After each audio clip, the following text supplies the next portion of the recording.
আমরা খুব সহজ একটা পন্থা করেছি যে ওনারা এই রিটার্ন দেওয়ার জন্য রেজিস্ট্রেশনটা করে তারপরে ওনারা সময় চাইতে পারবেন ইলেকট্রনিক্যালি। ওনারা কিন্তু এই রিটার্ন প্ল্যাটফর্মে ঢুকেই বলতে পারবেন যে আমাকে আরো সময় দেন। এই ব্যবস্থাটা আমাদের আয়কর আইনে ছিল না।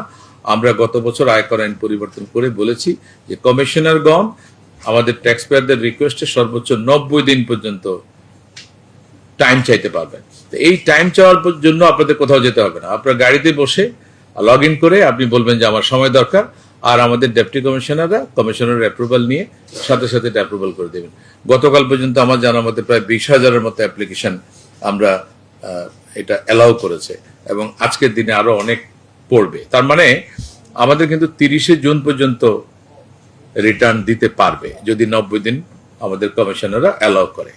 এই জায়গাটাতে আমরা আগামীবার একটা বড় পরিকল্পনা করছি। আগামী বছর আমরা সারা বছর ধরে রিটার্ন দেওয়াটা ওপেন রাখবো। আমাদের যেমন 30শে নভেম্বর রিটার্ন দেওয়ার শেষ তারিখ, এটা নিয়ে একটা যুদ্ধবংদেহী একটা অবস্থা তৈরি হয়।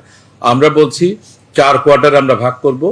ফার্স্ট কোয়ার্টারে যারা রিটার্ন দিবে তাদেরকে আমরা ইনসেন্টিভ দিব, তারা কিছু রিবেট পাবে। সেকেন্ড কোয়ার্টারে যারা রিটার্ন দিবে তারা রেগুলার। থার্ড কোয়ার্টারে যারা দিবে তারা রেগুলার থেকে একটু বেশি দিবে। ফোর্থ কোয়ার্টারে যারা দিবে তারা আরেকটু বেশি দিবে। সুতরাং ট্যাক্স পেয়ার ঠিক করবে উনি কি বেশি দিয়ে রিটার্ন দিবে না উনি কম দিয়ে রিটার্ন দিবে না উনি ডিসকাউন্ট দিবে।